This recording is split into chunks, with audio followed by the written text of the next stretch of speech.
Welcome to a more just and merciful world. I'm Kathy Humphrey, president of Carlow University. On this podcast, we talk to leaders, teachers, artists, historians, and scientists from around the globe to explore how to bring more justice and mercy to our own world. Today, we are so privileged to speak to a woman that I truly admire and respect because she epitomizes what I believe leadership is and what leadership does. Pittsburgher of the Year, so proud, Christina Cassotis. Welcome. Thank you. Are you kidding? I'm thrilled to be here. We finally get to have a conversation in front of people. I know, because usually it's behind the scenes, right? But I'm so excited to talk to you today, and I guess let me just say I'm just so proud of everything that you are doing, and I got to tell you, I think I don't feel this way that often about other people who I don't work with every day. So I'm thrilled to have the opportunity because you are doing such amazing things for this city and for this region, right? We were at the Allegheny conference. Yep. You were on the panel doing your thing. It's normal, right? And I thought the governor was just oohing and ahhing over your work. It's pretty cool, Christina. It's pretty cool that people understand what we're doing and why. But I would say, given how you're succeeding in this university environment, you're doing the same thing. You're actually redefining your role in your stakeholder group, and people are looking at Carlow differently, right? Yeah. So the work that you've done to meet industry where it is, it's the same thing we're doing here. You sort of look out and think, well, why can't we do it differently? Yeah. So let's. So listen, so leadership, some people say leadership is the act of accomplishing something. It's not just a vision. A lot of times people say it's a vision, right? It's the act of accomplishing something. And so let's talk about that for a second. I love this quote in the magazine. I have to show you this magazine that I have been carrying around for weeks, actually. But in this magazine, it says, my job is literally to kick over rocks. We have to do things differently if we're going to get different results. That's the epitome of what you've done, right? And so talk to us a little bit about what drove you to do things differently, because I want students, faculty, and staff, and others in our city to understand that in order to be a real leader, you sometimes have to do things differently. Well, I think, so a couple of things. So yes, leadership is getting things done with other people. Yes. You can't do it alone. That's right. So there's I am really grateful for the Pittsburgher of the Year, especially as a New Englander who's been here for 10 years. It's quite an honor, but it really represents all the work that we've been doing as a team here at the airport for the last 10 years, and also with our partners throughout the region. I did have a vision, and I'm a great catalyst. I have a lot of ideas. I bet you do too. Not all of them are good. So, and then I count on people to tell me, here's where we might want to push on this one, et cetera. Great. So when I got here 10 years ago, there was a lot to fix. Not because people had done anything wrong, but just because it was time to get different results. The community needed the airport to catch up with its renaissance. So there's no way that it was going to be sort of, it was not going to be gradual change. I came in, I hit the ground running and said, I'm going to start the way I intend to go forward. And that meant we are going to look at everything and we're going to say, can we do this differently? Does this make sense? And how does it impact either another part of the organization or the community at large? Who are we worried about? Who do we have to make sure understands what we're doing? And to me, that never ends because there's no point at which you think, you know what, we're good. That's true. Right? There's no point at which you think, oh, I guess we've arrived and we can all kick back for the next couple of years. And, we should be in a position where we feel like we can compete with anybody. You're constantly, I call it SWAT on a swivel. It's just it's like 3D, right? That's good. Right? SWAT on a swivel. SWAT on a swivel. Right? That is actually how I think. At any point, and especially in a global industry, and especially when we're all impacted by something that happens either in our industry, and we're tied into a global industry. So if there's if Atlanta goes down for the day, like it did because their grid went out, the whole industry feels the ripple effect of canceling flights. People are missing meetings, they're missing weddings, things happen.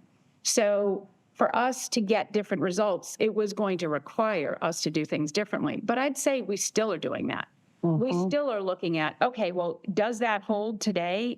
Or should we be looking at how does that make more sense given what's happening externally or in our ecosystem? Right. That makes sense? Absolutely. So the first part you said that it took a team. Oh, it always takes a team. And the other part that you said that I really I admire and try to practice is just because you're the leader does not mean you know everything. Oh, you shouldn't. Right? And you need good people around you that will speak truth to power and tell you when this is outrageous, right? Don't go this way, go the other way. What makes you listen? What makes me listen? Well, first of all, I think I'm pretty smart, but I don't think I'm the smartest. And I did say early on, if I'm the smartest or the funniest in the room, we have a problem. Okay. I mean, I think I'm hilarious, but not all the time. Right. So, but I really, really have an issue with, if you're going to hire, my CFO is smarter than me in finance. He should be. That's the whole point. That's the whole point. The head of, marketing and communications is smarter than me in what she does. Right. I may have instincts, I may have thoughts, but I count on them to push back. So how do I know when to listen? I'm looking at experience. I'm looking at, why they're telling me something. And it's not usually, there are very few times people say, oh my God, no. Right. It has happened a few times. Right. It's more sort of like, okay, hold on. What are we going for here? How did you get to this? Have you considered X, Y, or Z? So usually what I find is that, when you hire really bright people who have a subject matter expertise, and that can be a plumber in plumbing, it can be an electrician in being an electrician, it can be finance, it can be human resources, you should listen to them. Right. Because if I'm in charge of running this whole place based on what I know, it's not enough. It can't be. That's right. And the people who pretend that it is, I think they're full of shit. Yeah. And I don't think it works. Right. And people usually end up feeling like, well, if I'm just going to follow orders all the time, right, then, and I don't have any chance to weigh in, it's not a great place to experience. Be. Yeah. Absolutely. Yeah. So at Carlow, we're committed to creating opportunities for all. With the vision of the new airport, you created opportunities for so many people that you wouldn't ordinarily think about when you say, okay, we're going to do this massive new airport construction. How did you get there? How did you get to the point where, okay, I'm going to develop, pit to work. Okay, I'm going to bring in people. I'm going to create a child care center at the airport. Okay, how'd you get there? So that's a really interesting, I think that's at the heart of how I look at the world. I see rings of influence and stakeholders. And when you said, I just wrote down, you wouldn't ordinarily think. I think that's the problem with some airports, is they don't think beyond the obvious. And so the obvious is, okay, let's take a look at the airlines. Let's take a look at, the media. Let's take a look at who may have an opinion about what we're doing. The fact is that this whole economy does rely on the airport being strong and growing, and meeting the needs of the community. Because, and especially in Pittsburgh, we know what happens when it doesn't, right? But there's a very real, not too far in the past, example of what happens when things don't go the way the community needs them to go at the airport. Right. So the way that I think about it is, you've got a team, right? We have the team that works for the Airport Authority. We have people who work on this campus for our partners. We have people who are in the region who depend on this airport, right? Either for transportation or for getting goods in and out. We have the military. We have an industry, a global industry that we're tied into. So I'm constantly thinking along those rings, okay? And my feeling is that when you're driving massive change, like we were going to do here and we have done in the facility, but in the team itself, people have to understand it. They need context, and you have to keep telling those stories. And so once you tell stories and you listen to people's feedback, things become pretty clear. There are other things to fix. So we are 17 miles outside of town, and public transportation does exist, but it's not as robust as it could be or it is in other markets. Right. Therefore, we struggle. Some of our partners struggle to find staff who want to work out here. If you want to work at Chick-fil-A, why would you want to work at the Chick-fil-A at the airport? Right. Where you have to get a badge and go through security every day to get to work.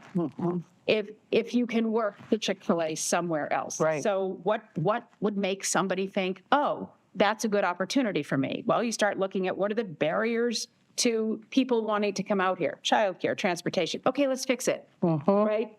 Let's just fix it. So part of it is by expanding our stakeholder set to understand who is impacted by the work we do when it goes well, and who is impacted when it doesn't go well. You start to look at who should we be talking to, who should we be listening to, Right. and then ideas come up from that. Yeah. So there were some things to me that were obvious, like the microgrid. I know it's such an innovation, and we're still, I think, the only airport in the world that's entirely energy independent, and completely site hardened as an airport. We have natural gas on site. Right. Here's an idea. You know what I mean?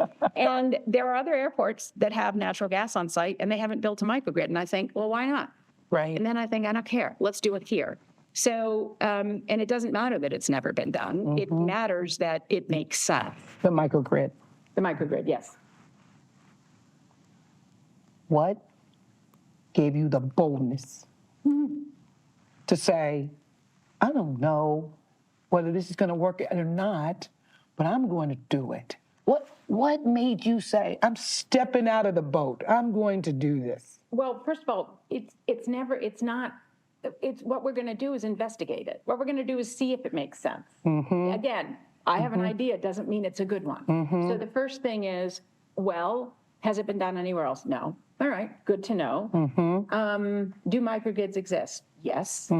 Okay, so critical infrastructure, hospitals, utility plants. Yep, we've seen them. Okay, well, airports are national critical transportation infrastructure. Right. Full stop. We need them.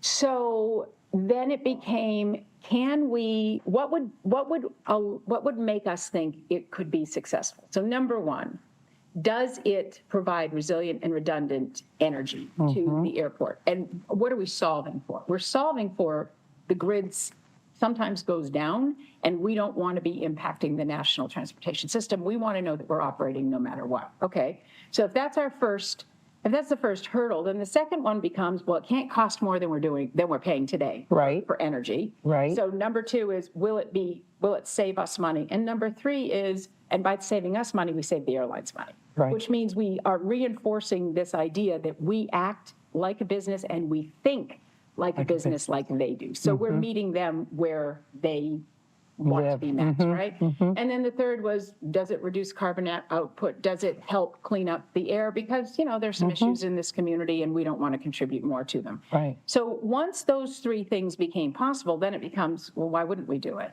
And we did it through a public-private partnership, so we didn't pay for it. It's not our capital. We don't want to run a utility plant. Right.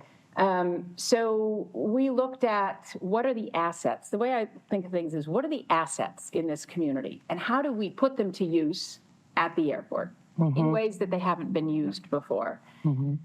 We sit on 8,800 acres. Makes us about the 7th or 8th largest airport in the country from a land. Wow. Just the land itself, okay? And we have some parts of the airport that are landfill. They can't be used for anything else. So we thought, well, let's put a solar farm on that. Well, Pennsylvania had never permitted a solar farm on top of a landfill, but they do now because we went first. Right. But what we're asking is, well, why not? Or what would it take? Or does it make sense? Yes. So the boldness comes in, should we look at it? And there are a lot of people who say, no, why would you? Right. It's not your job. It's not worth it. And then it becomes a collective decision on, well, is it worth it? Does it make sense? It's like a series of gates we go through. Right. But once we decide we're doing it, we're doing it. Right. And I think this is such a good philosophy for life, right? It's like you start out and you ask yourself the question, why not? Yeah, why not? What? Or what if? Yeah, what if, why not? It's not that you're not making an educated decision. You're using lots of data to reinforce what you believe is good and right. Yeah.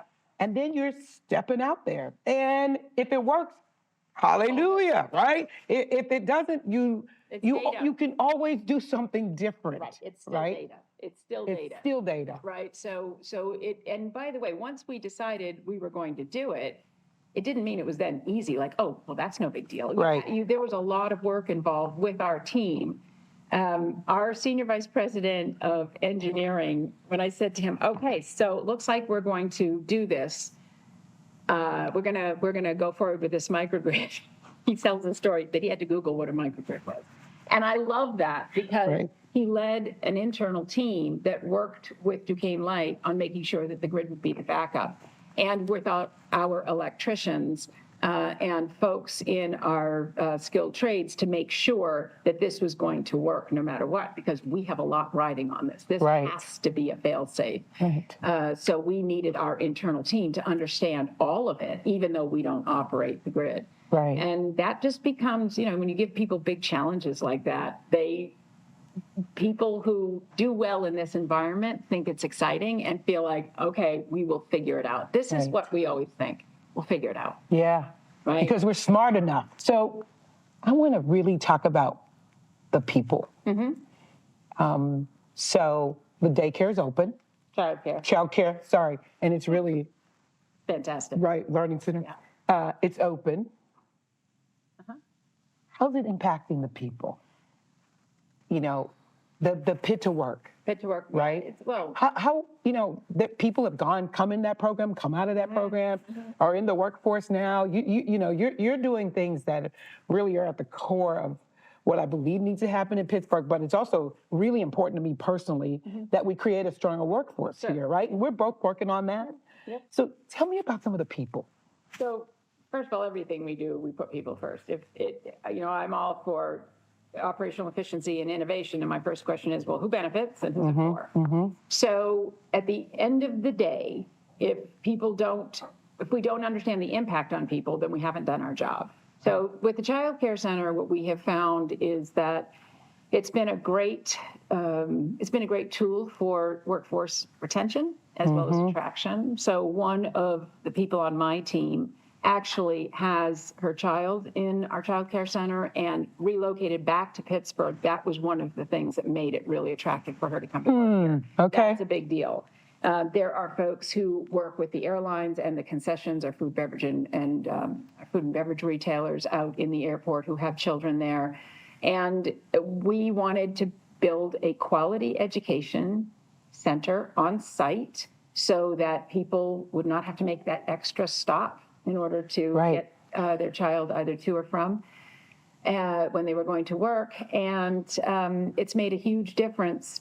We also have made sure that it accepts state aid for folks who may qualify so that they've got access to quality child care. I mean, it's something I really believe in, that, having been a working parent, I mean, my son's about to graduate from college. I would argue I'm still a working parent, but he's almost off the payroll. So it's, I remember skating in sideways with $20 in my hand, because remember the dollar? Oh, yes. And I would just be like, oh, look, here, just take the money. Oh, you're only 7 minutes late. I'm like, I will be 13 more minutes late next time. The pressure of that. And I had a husband who was also helping. I really felt passionate about wanting to make that easier for families, for the men and women who work here or might want to consider that. So the impact on people is always one of the first things that we're looking at. Does it make things easier? Does it make things different? If it makes things different, how do we talk about it? How do we understand what people's concerns are and then meet their needs in understanding what we're trying to get done? So I'd say that everything we do is about making sure that people benefit. In terms of Pit to Work, we, which is, our workforce development program, really focused on the construction trades, not to work with us, which is why we can't pay for it. Right. But when we started the Terminal Modernization Project, I thought, well, let's use this as a really big advertisement for why you can have a great career in the trades. Right. And the reason that I was interested in that is, A, we need more carpenters, we need more iron workers, we need more electronics, we need more electronics techs, electricians, et cetera. We need a pipeline. And I am a huge believer in higher education. And I am also a believer that it's not for everyone at all times. So in looking at the workforce, we understood, and we do understand, that you need people who build things in order to build an economy. Yes. If the economy is going to grow, you have to have people who can rehab buildings, build new buildings around. We react to demand. Right. Okay, so if there's going to be an influx of new business, we hope, or continued investment in this region, you have to have people build it. Right. Those are the people who are going to fly. It's almost like it's a back door into assuring that we're doing what we can for economic development. Is let's use this site as an opportunity for people to understand what it means to be a roofer or a carpenter or an electrician. And I'm really excited about the fact that this has made a measurable difference in people's lives. Yes. And that we have an 85, 87% placement rate. Wow. In my mind, it's like, well, this is how you do it. Right. It doesn't seem like it's that hard. Yes. But it's also paired with the transportation and the child care, right? Right. It's paired with meeting people from all of the different trades to say, which one would appeal to you? Right. If you've ever been to one of the graduations, it's like the draft. They get up and it's like, and this graduate has chosen to go with da da da da. Wow. It's actually really exciting. Families come. It's an amazing thing to watch. People have access to opportunity that they didn't know they could have. Yes. And my feeling is we should keep going. Absolutely. It is the core of what we try to do, what we're trying to do in Carlow. Yeah. We're trying to provide opportunities to those who otherwise wouldn't have opportunities. And when that work is done, you don't just change one life. No, I know. You've changed generations with the work that you're doing.